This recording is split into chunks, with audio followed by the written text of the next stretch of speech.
Voici le nouveau Trek Emonda SLR de Vincenzo Nibali, le leader de la Trek Segafredo, un des rares vainqueurs des 3 grands tours encore en activité.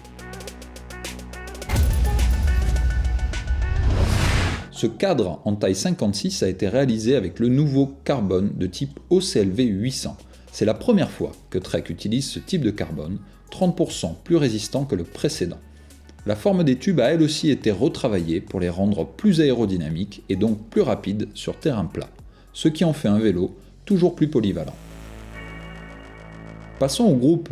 Monté sur ce Trek, il s'agit du SRAM Red E-Tape AXS, dont le pédalier est équipé d'un capteur de puissance Quarq, avec des manivelles de 172.5 complétées de pédales Shimano Dura-Ace.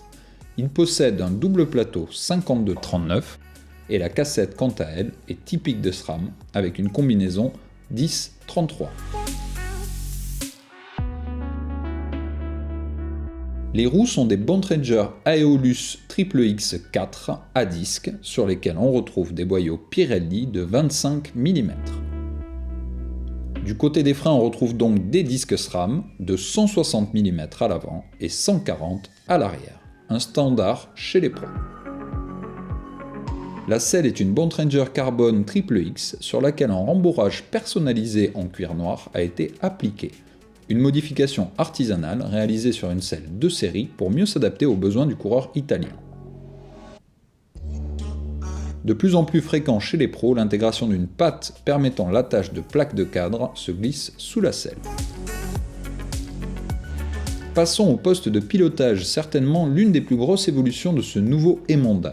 Le cockpit Bontrager Aeolus RSL VLC est annoncé 10% plus aérodynamique que son prédécesseur.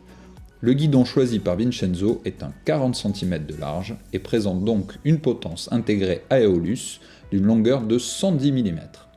Ce monobloc offre une intégration parfaite des câbles, simple et esthétique. Un compteur Garmin 830 complète l'ensemble. Les porte-bidons sont eux aussi issus de la filiale Trek Bontrager. Ce sont des XXX. Nous arrivons enfin aux chiffres de cette machine. Vincenzo, qui mesure 1,80 m, a une hauteur de selle de 75,5 cm. La distance selle-guidon est quant à elle de 60 cm, et la différence de hauteur entre le guidon et la selle est de 10,5 cm. Le poids du vélo est de 7 kg et 100 g, un peu plus que le modèle précédent, probablement en raison de l'intégration des câbles et du boîtier de pédalier fileté et non plus press-fit.